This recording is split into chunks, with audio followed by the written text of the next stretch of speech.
Trabajos sociales en el Antiguo Egipto. El Valle del Nilo en el norte de África fue el espacio en donde se desarrolló la civilización egipcia. Forma 6 cataratas. A lo largo de su curso, entre la primera catarata y el delta, está la región Alto Egipto.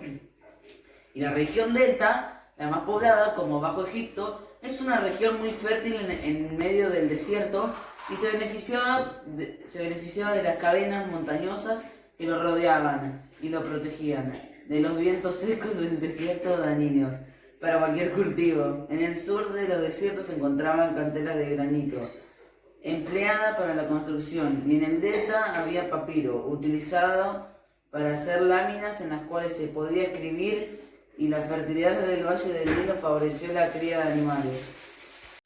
Hicimos una línea del tiempo en la que muestra los distintos periodos que hubo en Egipto.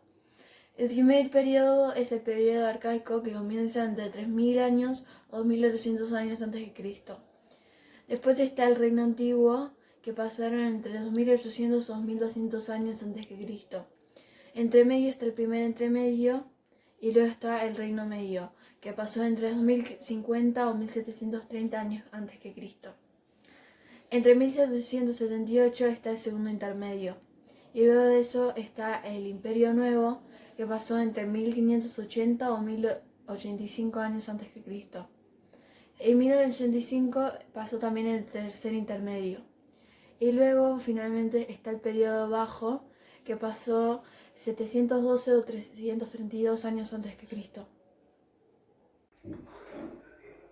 Los primeros habitantes del Valle del Nilo se organizaron en familias extensas que con el tiempo se unieron para formar unidades mayores llamadas nomos.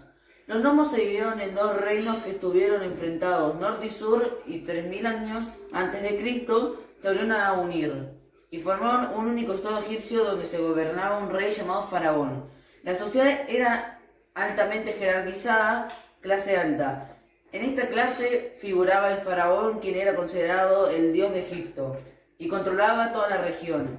Y también estaba su familia, que se le trataba con mucho respeto. Clase media a alta. Estaba formada por los sacerdotes, que tenían gran poder a nivel religioso, teniendo la autoridad para administrar todos los templos que se extendían en Egipto. Además estaban los gobernadores de las distintas provincias o nomos, jefes militares, altos funcionarios y escribas de alto rango. Los nobles o miembros de la corte, que vivía de los atributos que pagaba el resto de la población. Clase media.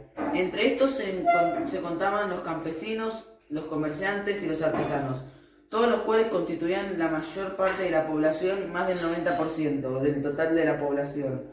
Agricultores, albaniles, alfareros, tejedores, comerciantes y escultores o artesanos. Y los campesinos y pastores, que eran muy importantes por ser un país agrícola. Clase baja. Los esclavos egipcios, a quienes se les atribuye todo el trabajo pesado de construcción de monumentos y edificaciones de aquel tiempo y carecían de derechos, estos eran maltratados tal cual fueran animales. Hasta eran vendidos o intercambiados por sus dueños. Política. El faraón era el que tenía todo el poder político, actuando como un monarca y dios a la vez. Sin embargo, el faraón se apoyaba en sus funcionarios, militares y gobernadores, para ejercer su poder y extender las tierras a otras regiones. Por eso, a nivel político, podemos ver otros cargos de bastante importancia después del faraón. Los funcionarios del Estado unificado. La organización del reino determinaba que diversos grupos de funcionarios secundaran al faraón desempeñando diferentes funciones. Miles de oficiales se encargaban de distintas actividades. El más importante era el visir, que dirigía los negocios del gobierno y le informaba al faraón sobre los asuntos del reino. Los gobernadores, nomarcas, controlaban cada una de las provincias en las que estaba dividido el país. Los escribas, que eran controlados por los gobernadores, administraban el territorio y hacían cumplir las órdenes del faraón. Y los sacerdotes dirigían las ceremonias religiosas y administraban las tierras que eran propiedad del templo. El faraón retribuía a los funcionarios con la entrega de tierras que estaban exceptuadas del pago del tributo. Gran visir. Cumplía el papel del primer ministro en el reino egipcio, ya que era el intermediario entre el faraón y el resto de los funcionarios. Escribía real. Ellos representaban la parte culta y estudiada de la sociedad, eran los expertos en cálculos de impuestos, expertos en la escritura jeroglífica, que representaba la escritura principal de aquel tiempo. Se encargaban de organizar y calcular los trabajos de construcción y además eran los encargados de transcribir en físico las órdenes que dictaba el faraón, de ahí el nombre del cargo, jefe del sello real. Eran los encargados de administrar la tesorería de todo Egipto, tanto a nivel de ingresos como egresos. Eran personas de mucha confianza para el faraón, gran sacerdote.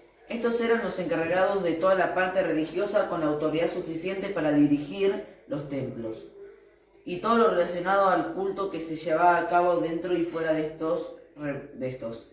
Representaba una clase de mucho poder y autoridad. Economía. El comercio interno en el antiguo Egipto se vivía en una intensa actividad comercial, prevaleciendo el trueque como el mecanismo idóneo para el intercambio de productos, utilizando para ello el río Nilo, que comunicaba todo el país de sur a norte, y que además se constituía en la principal vía de comunicación. El comercio con otras ciudades. A pesar de que el país se podía disponer de muchos bienes y que la economía era de sustancia, siempre había escasez de algunos artículos, lo que originó el intercambio de algunos excedentes, por productos originales de otras ciudades. Dentro de las sociedades con las que existían relaciones de comercio se mencionaba Nubia, Biblios y los Finecios. Organización económica. Generalidades. La agricultura fue la base de la economía, con el río Nilo como un importante factor alrededor del cual se desarrolló la sociedad. Los antiguos egipcios construyeron un complejo de canales de irrigación, mediante el cual aprovecharon las tierras fértiles para aumentar la producción, un particular de cereales como trigo y cebada. Principales productos. Estaba la agricultura, industria, minería y ganadería. Económica. La económica se basaba en la agricultura de pequeños campesinos que producían para su propia subsistencia. La mayor parte de la producción era trigo, hortalizas, legumbres, cebada o lino para hacer telas. Y en la elaboración artesana de lujo por los artesanos que se utilizaba para decorar templos y rumbas. El intercambio comercial se basaba en trueque, por peso de bronce, granos, aceites de sésamo. Tenían un sistema de diques, estanques, canales de riego que se extendían por todas las tierras de cultivo durante la mayor parte de su existencia. El antiguo Egipto fue el país más rico del mundo. Cultural. Arte, educación y ciencia, la religión, la esfinge, Absumebel, los entierros, los jeroglíficos, el libro de los muertos y arquitectura. Por ejemplo, la arquitectura, los egipcios eran famosos por la creación de grandes monumentos, estatuas y centros religiosos por medio de sus avanzadas matemáticas. También los jeroglíficos fueron un sistema de escritura inventado y utilizado por los antiguos egipcios para comunicarse. Existían tres tipos de escritura: jeroglífica, hierática y demótica. Gracias al hallazgo de la piedra Rosetta por Champollion en 1799, se puede descifrar el significado de estos bellos símbolos.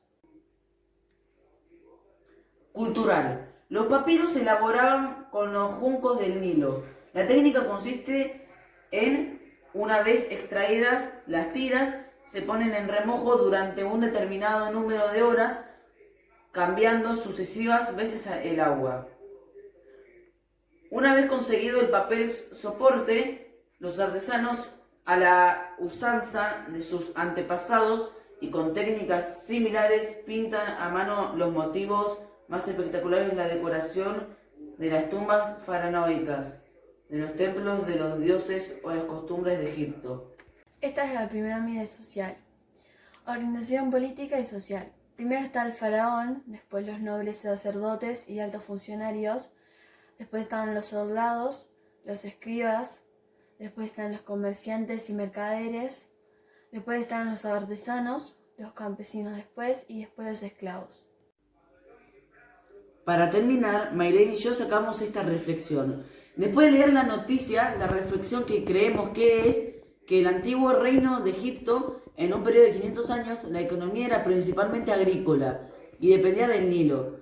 La mayoría de los suelos cultivados eran grandes haciendas que estaban bajo el control de la corona. Estas fincas formaban parte de la misma red de redistribución y pertenecían en la última instancia al rey. Se ha comparado a la sociedad de este periodo feudal. La corona no cobraba impuestos a los individuos como los agricultores, en vez les cobraba a los jefes de la finca. No se controlaban a los individuos, sino a los bienes sujetos a impuestos como el ganado vacuno, ovino y caprino. Los individuos comunes formaban parte de la fuerza laboral y eran convocados para realizar construcciones monumentales. Los soldados eran reclutados del mismo grupo de personas. Solo las personas de más alta jerarquía podían ser recompensadas con un culto funerario patrocinado por junto a la tumba del rey.